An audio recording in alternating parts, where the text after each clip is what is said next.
Irmãos e irmãs, muito boa noite. Quero agradecer a generosidade que a segunda igreja me convidava para pregar. Eu digo generosidade porque os irmãos sabem, né? Vamos, de quando que a gente não vê, né? Eu não tenho frequentado tanto quanto deveria, né? Deveria estar mais presente aqui nos trabalhos da igreja. Mas não só a igreja está sempre no meu coração, como às vezes eu digo também que eu não abandonei completamente o trabalho de pastor, não. Mesmo em outras funções, como psicólogo clínico, lido o tempo todo com as mais diversas questões do ser humano, né, como líder pastor, como chefe de departamento, e 140 professores que eu tenho que pastorear, 4.000 alunos que a gente também tem que pastorear, tem que ouvir, tem que ajudar a lidar com os problemas, né? E sexta-feira mesmo, minha chefe, eu comentei com ela que eu viria aqui hoje pregar, ela falou assim, mas o que você fala lá? Você acredita mesmo em tudo aquilo lá e tal? Eu falei, olha, embora o meu credo hoje, presbiteriano, já tenha sofrido algumas modificações, né? Mas eu creio sim, tá? Então o que você crê? Eu falei, então eu vou pregar para você. Aí comecei a pregar para ela, e na verdade eu sempre, essa minha chefe, eu sempre prego de outra forma também, porque ela é uma pessoa que tem um perfil muito técnico. Eu falo para ela assim, olha, você tem que pastorear, você tem que lidar com as pessoas de outra maneira, né? E é isso, assim, quem lida com seres humanos, né? A gente lida com seres humanos, lida com transformações humanas, né? Curso de psicologia é o quê? Aprender a lidar com a transformação das pessoas, com a libertação das pessoas. Então, de uma forma ou de outra, acaba exercendo também o pastorado ali, mas é uma alegria muito grande e é realmente assim, diferente eu estar aqui com os irmãos e irmãs nessa noite. Nesses anos todos que o Edson mencionou aí, que eu trabalhei como pastor aqui, os cultos de domingo à noite, geralmente não eram os cultos que tinha mais gente, não, mas eram às vezes oportunidades de encontros bastante íntimos da gente assim. Às vezes eu me dava um jeito de soltar, abrir o coração aqui à noite, e às vezes tinha alguns cultos que eram realmente assim, muito aconchegantes à noite aqui, e espero que também esteja sendo assim com os irmãos e irmãs, e espero que nós consigamos hoje também produzir alguma reflexão que ajude os irmãos e irmãs, né?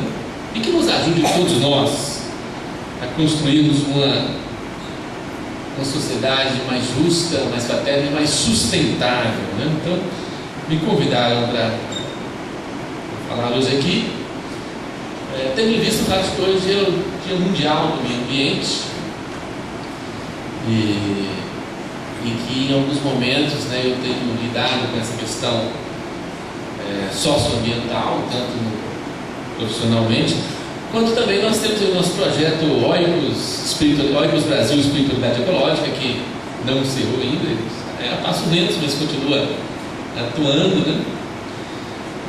E aí minha mãe me perguntou assim, mas o que é agricultura simbiótica? Eu cheguei lá agora, vou buscar minha mãe lá, ela veio lá, o que é agricultura simbiótica?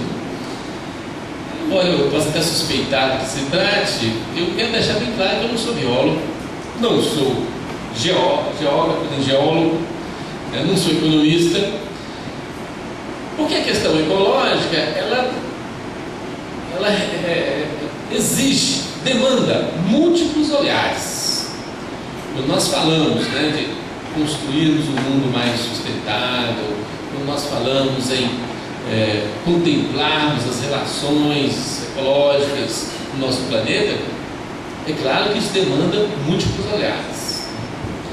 Então, tem o olhar do biólogo, tem o olhar do geógrafo, e aliás, alguns estudiosos até dizem mesmo que o grande problema dessa nossa civilização moderna ou pós-moderna foi exatamente ter fracionado demais o conhecimento, e aí cada um conhece apenas a sua área e nós perdemos de vista o todo, e especialmente perdemos de vista essa necessidade de contemplar a totalidade das relações.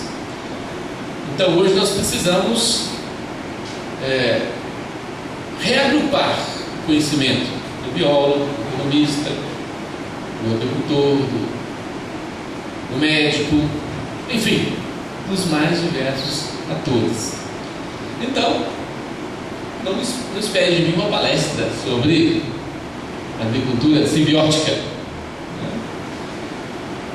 mas exatamente que nós possamos perguntar assim: o que é que nós cristãos temos a oferecer ou deveríamos produzir para que esse nosso mundo pudesse ser melhor do ponto de vista ecológico? O que nós cristãos poderíamos propor? Nós temos aí um novo modelo de agricultura para propor?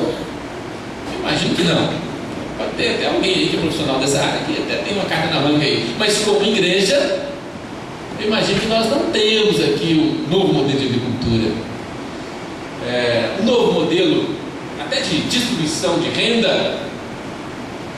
Por mais que nós tenhamos algumas intuições, e alguns aqui tenham mais familiaridade com a economia, outros menos, mas nós ainda acho que nós não temos, digamos assim, uma plataforma econômica para oferecer, para esse mundo. O que nós podemos oferecer? Tive a oportunidade de escrever um artigo uma vez sobre isso, e eu até cheguei a comentar nesse artigo que uma das coisas que nós precisamos é ter um pouco mais de humildade. Nós cristãos, especialmente nós evangélicos, porque às vezes também nós queremos entrar já dando as normas, já dando o tom da conversa.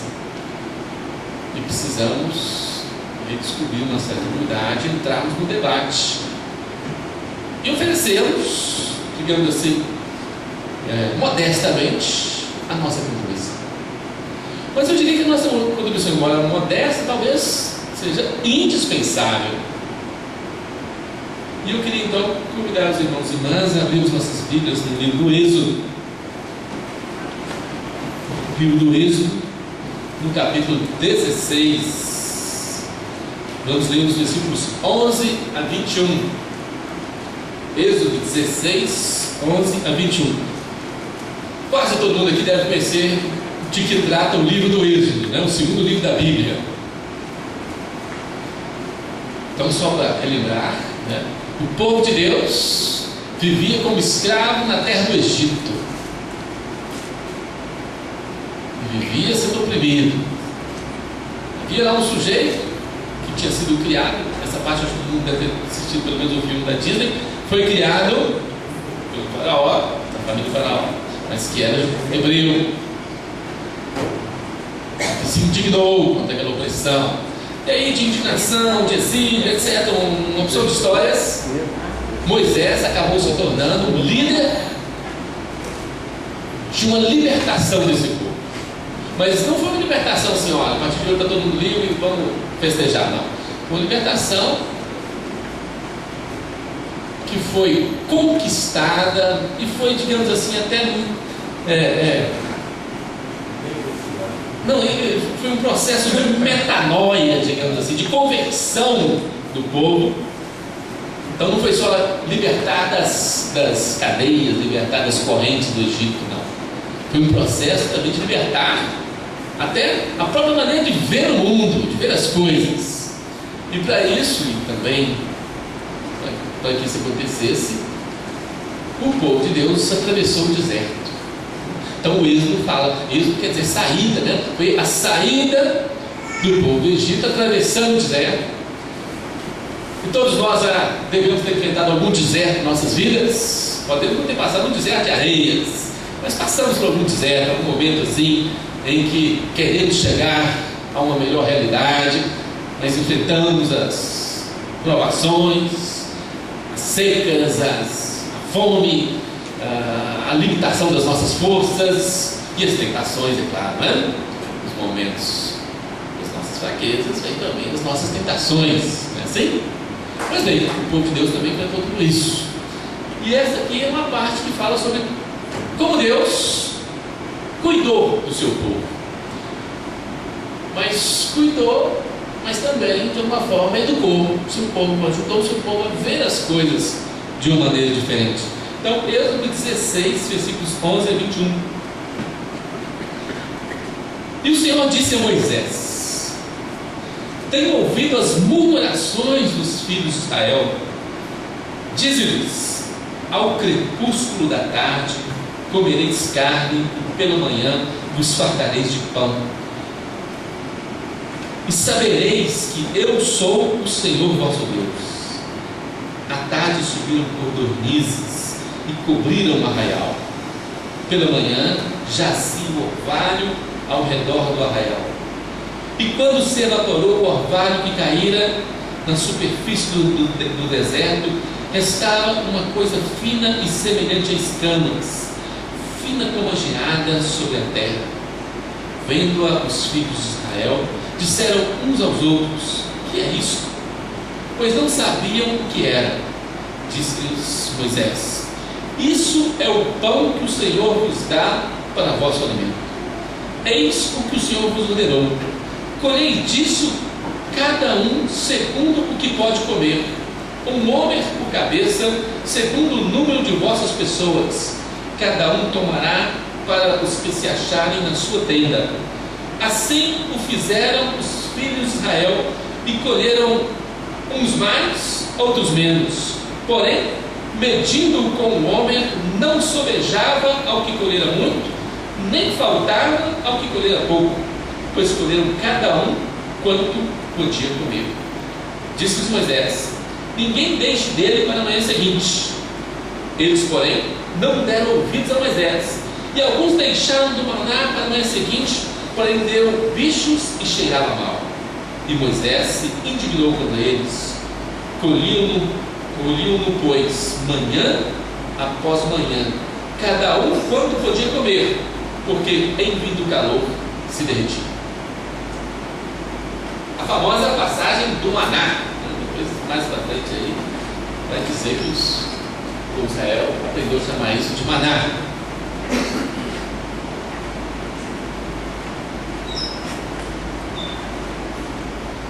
E o maná foi dado no momento da necessidade. Mas a necessidade foi vivida de uma maneira, eu diria, egoísta, ou talvez uma maneira soberba.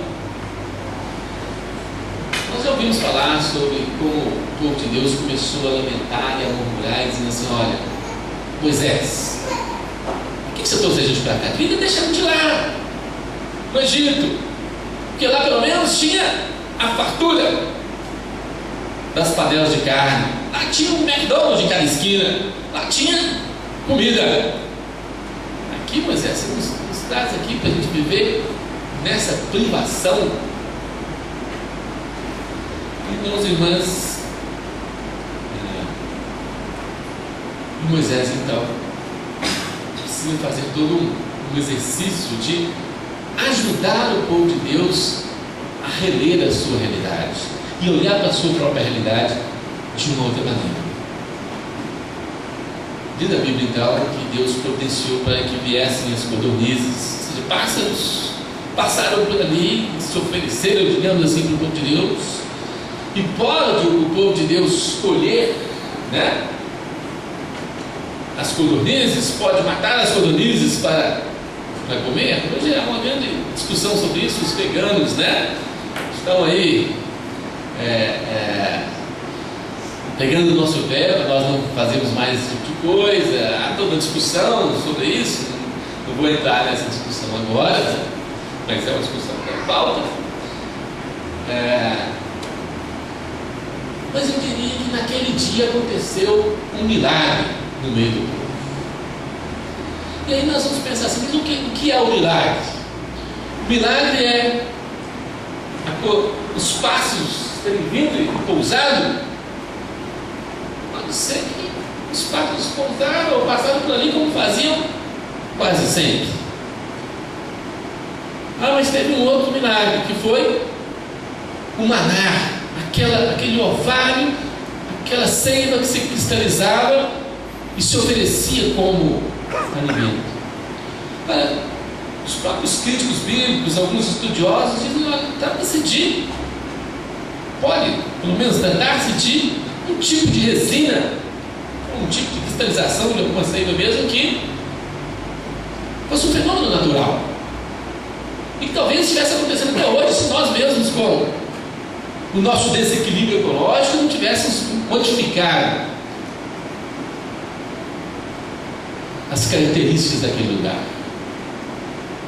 Então, também pode se tratar, pelo menos, de um fenômeno natural. Mas se são fenômenos naturais, onde está o milagre? Não vou brigar com aqueles que entendem que a disposição, que a providência desses elementos ali daquele dia foi milagrosa. Mas eu diria que o maior milagre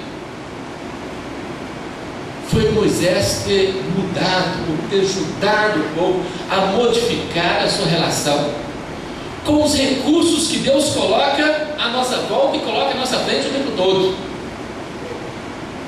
Porque o problema daquele povo é que não bastava aquilo que Deus nos dá para o dia, não bastava aquilo que Deus nos dá para o nosso próprio sustento. E a prova de que não bastava é que quando eles começaram a colher o maná, alguns começaram a guardar. Não foi guardar. Talvez alguns começaram a pensar assim: não, eu vou guardar um pouco mais, porque hoje eu vou um pouco menos, eu guardo um pouco, sobra um pouco amanhã, eu vendo, faço dinheiro. Não tem essas coisas?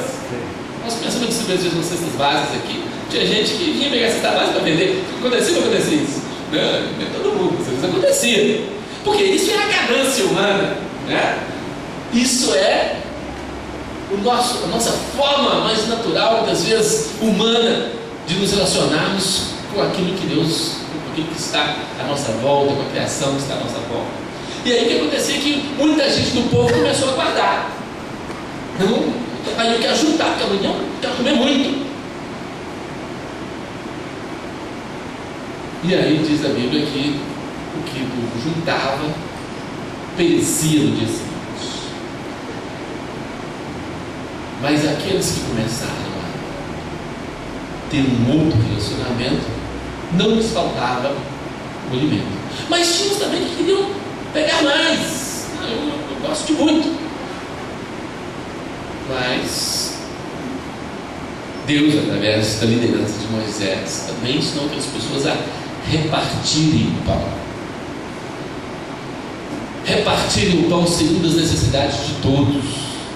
E quando o povo então aprendeu a repartir o pão e a não acumular, então não faltou nada a ninguém.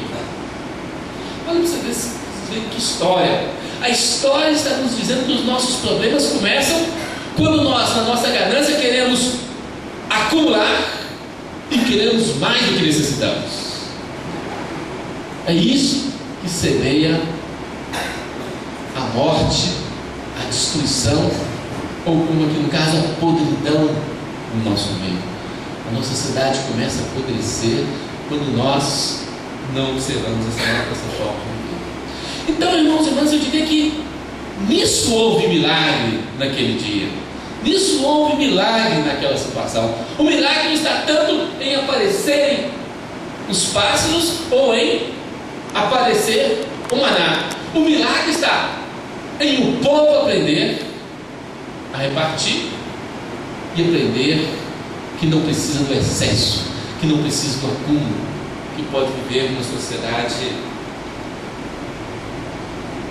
sem esse excesso de acumulação.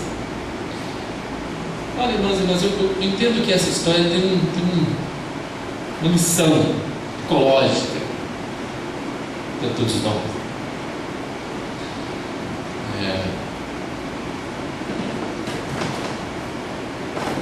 Dizem que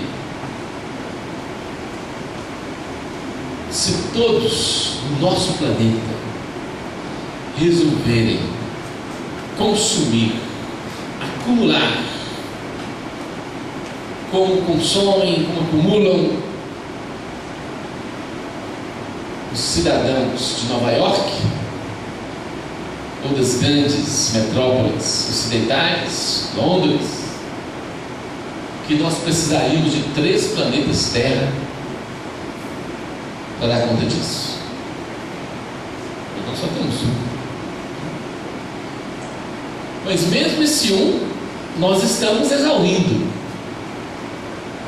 Toda vez que tem uma crise econômica no nosso mundo, no nosso Brasil, a solução primeira sempre é: nós precisamos aquecer o consumo, nós precisamos de medidas que aqueçam o consumo das várias famílias. E agora nós olhamos assim para o Brasil: o Brasil não está crescendo. Está crescendo a China, que bom que a China está crescendo. Aí a China está crescendo, será que ela vai manter esse mesmo nível de crescimento? Aí nós queremos que a China mantenha o mesmo nível de crescimento, que quanto mais a China crescer, mais ela vai comprar minério de ferro aqui da... Como é que chama? Samarco, mas também eu falo as cidades, né? Aqui, Conceição do Mato Dentro, né? Eu tenho um amigo que abriu um negócio na Conceição do Mato Dentro, está deprimido porque o nível de consumo de ferro dos chineses caiu e o negócio dele não está mais sendo um bom negócio. Nós queremos que os chineses consumam. Todos nós sabemos que a China é a maior população do mundo. Se todos os chineses resolverem consumir como todos os nova-iorquinos, já não dá mais, já acabou. Olha, irmãos e irmãs, então tem alguma coisa errada na nossa própria maneira de lidarmos com a vida, de lidarmos com as coisas. E o ser humano, então, no nosso tempo, acabou se tornando um ser humano que tem no consumo a sua forma principal de ser feliz. Muitos autores, não vou entrar nessa discussão agora, muitos autores falam sobre isso. Sobre como nós, na nossa vida contemporânea, associamos sempre felicidade com consumo. A gente olha, às vezes até com um certo tom crítico, e ainda bem que a gente ainda olha, né? Mas no dia a dia a gente vive no meio dessa mensagem. Vem ser gigante. Já viram essa propaganda aí? Uma propaganda de celular, né? Alguém diz assim: vem ser gigante. Aí é como se dissesse assim: olha, você quer ser realmente gigante na vida? Você quer ser realmente feliz na vida? Vem para essa operadora. Eu às vezes gosto de comparar nós, nossa civilização contemporânea, a um bonequinho que era muito presente na minha vida, meus tempos de office boy, de adolescente. Quem se lembra desse bonequinho aqui? É o Pac-Man, chamado de Come Come também, né? O joguinho do Pac-Man, o pessoal que é do meu tempo foi. E os mais jovens também, hoje tem as novas versões do Pac-Man. Mas o Pac-Man é um personagem, é um símbolo interessante para a gente pensar na nossa própria vida. Começar, o Pac-Man, ele é quase um círculo. O círculo, em várias culturas, em vários momentos, é um símbolo de completude. Fechar um círculo é completar alguma coisa. As coisas inteiras, né? Nós sempre representamos às vezes por círculos fechados. Mas o Pac-Man é um círculo que tem um espaço vazio. E esse espaço vazio se constitui como uma grande boca voraz. Uma grande boca voraz que está sugando, consumindo coisas. E a lógica do jogo do Pac-Man é consumir muitas coisas. Cada vez que ele come uma coisa dessa, o ciclo se fecha, mas ele é insaciável. E aí você tem, o jogo consiste em você ajudá-lo a devorar. Eu digo isso como uma metáfora da nossa condição humana, que todos nós também há um espaço de vazio. E em todos nós há essa necessidade de completar, como era a fome lá do povo de Israel. Não podemos duvidar que a fome fosse real e que fizesse esse povo sofrer. Mas a lógica da sociedade de consumo implica em dizer: nós temos aquilo que vai completar esse vazio. Então ela nos oferece diversos simulacros, diversos objetos que nos enganam e dizem: eu tenho aquilo que te falta, eu tenho aquilo que te completa. E aí nós entramos nessa ciranda, né? A gente fica namorando aquele sapato lá da vitrine assim, um mês, né? Depois compra aquele sapato, aí nós ficamos igual o come-come, dá até aquele barulhinho assim do Pac-Man, né? E nós ficamos felizes, um dia, 2 dias. Ou então, aqueles gadgets, né? Aquele celular novo, aquele aparelho novo. Consumimos aquele novo aparelho e aí nos dá aquela sensação de completude, aquele barato que nos dá um dia que nós então podemos viver a ilusão de termos aquilo que nos falta. Olha, irmãos e irmãs,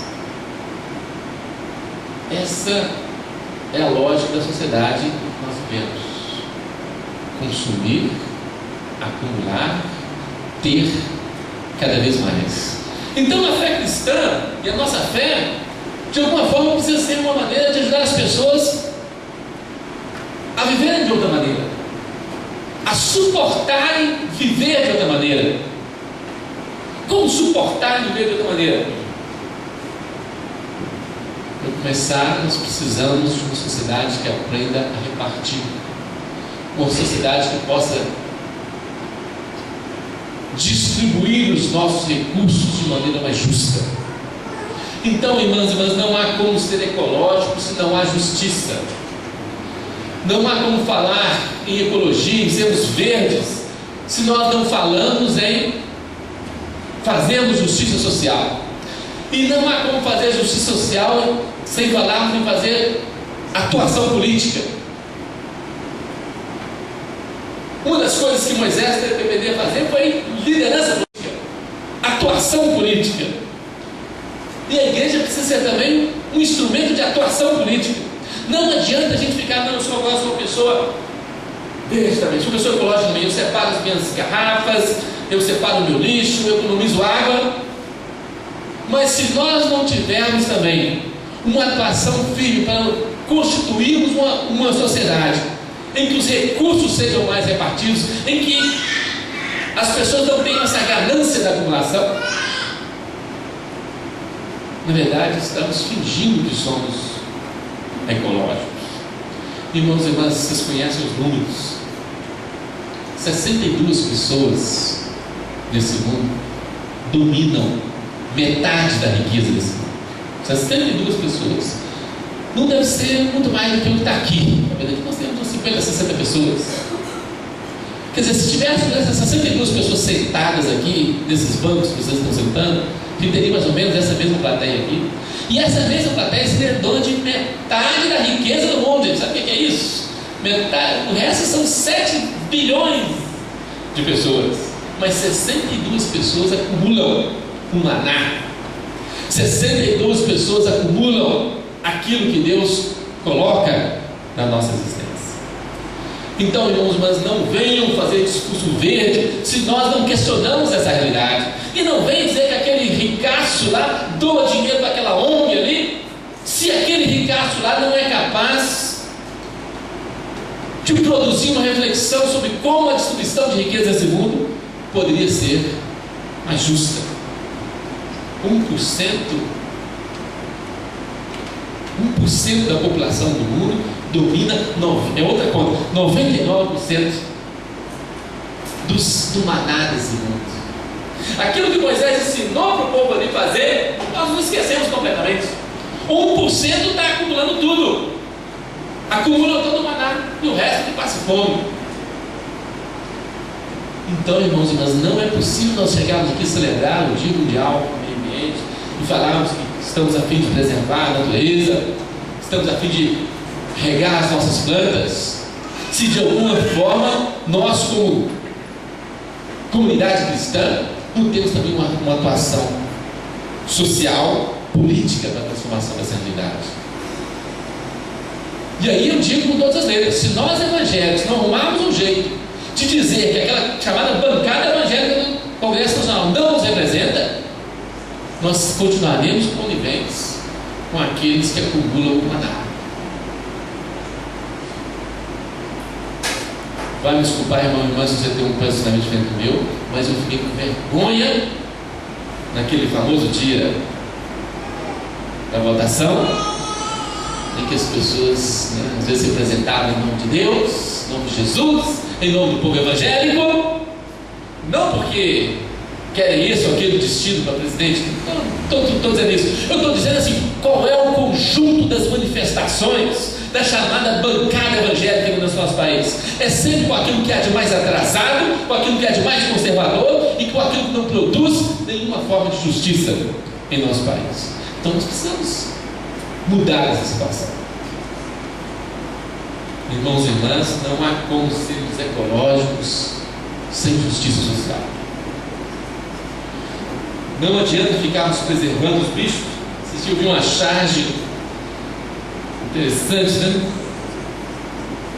Eu acho bem polêmica, mas ela não deixa de ser provocativa. Os irmãos acompanharam uma discussão que teve recentemente sobre o assassinato de um gorila no zoológico de Ohio. Deu uma discussão, deu um quebra-pau sobre essa situação. Mas a propósito disso, alguém fez uma charge assim: um barquinho de sírios atravessando ali o mar Mediterrâneo, e nesse barquinho colocaram uma jaula com o gorila dentro. E o dono do barquinho dizia assim: quando o gorila está aqui, eles prestam mais atenção na gente.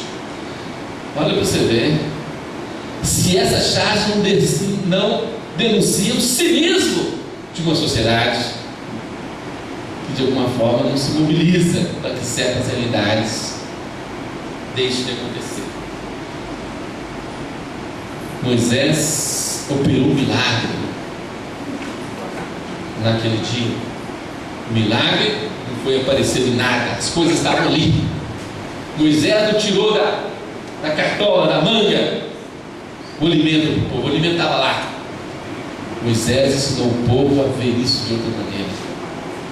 Esse é o milagre que eu acredito, irmãos e irmãs. Eu não ouço as pessoas dizerem assim: mas Deus me curou de uma doença, mas Deus me livrou de um acidente, mas Deus livrou das minhas dívidas.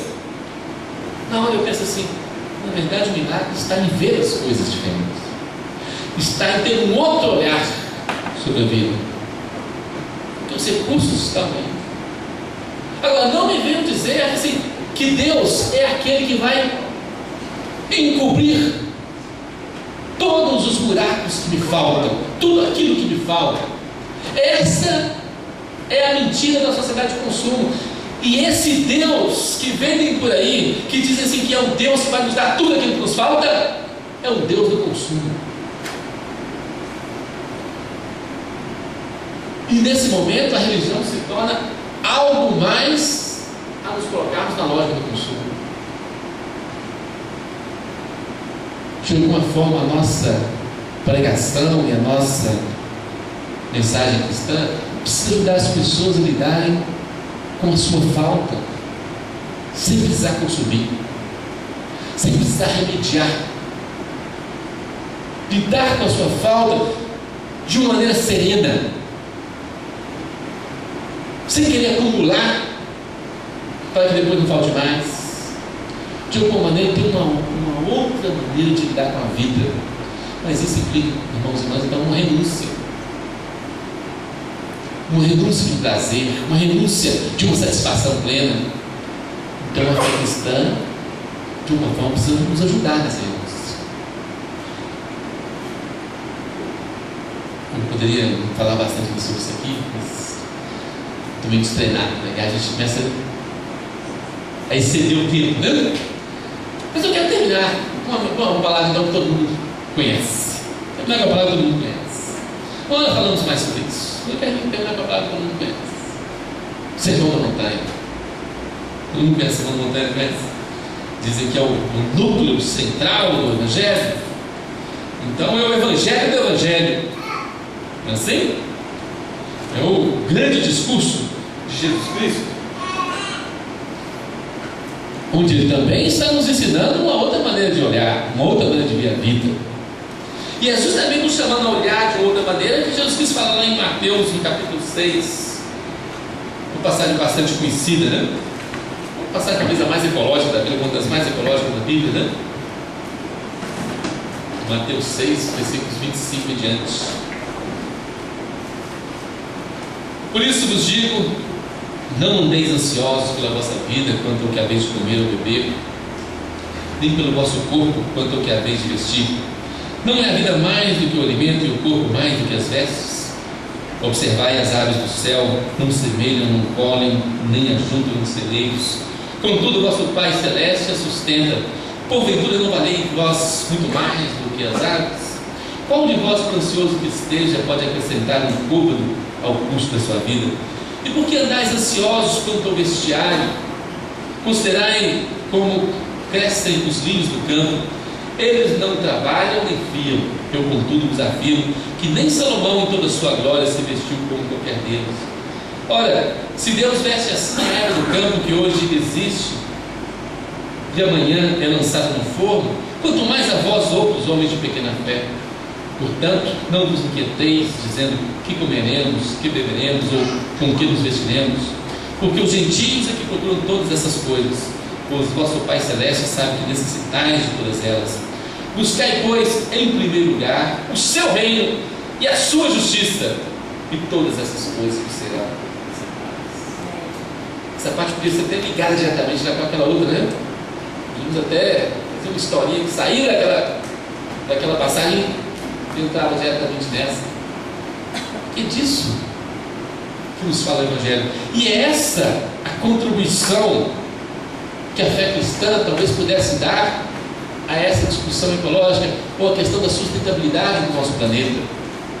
Não é transformando as nossas próprias igrejas em lojas de consumo, porque cada vez que nós prometemos para as pessoas que aqueles que estão na igreja, aqueles que são filhos de Deus, terão tudo que puderem, não estou falando só de teologia da prosperidade não, viu gente? Porque você fala assim, você está falando daqueles pastores que ficam pregando vai tem que ter carro novo. Não estou falando só disso não. Eu estou falando de cada vez em que a igreja não ajuda as pessoas a fazer uma certa renúncia em prol da coletividade, a terem uma atuação em prol da distribuição, a de alguma maneira abdicarem do barato do consumo, abdicarem da ilusão de completude do consumo e aprenderem a colher o maná de cada dia, sem ansiedade, e a perceberem que se nós colhermos o suficiente para cada um, vai faltar para todo mundo. Essa história de, às vezes, nós priorizarmos o individual, que as pessoas, não, você tem que economizar e tem que mudar aquilo. Olha, se nós distribuirmos para todo mundo, se nós não vivemos uma cultura do acúmulo, não vai faltar. Que Deus nos ajude a construir essa nova sociedade com a contribuição da igreja e da fé cristã.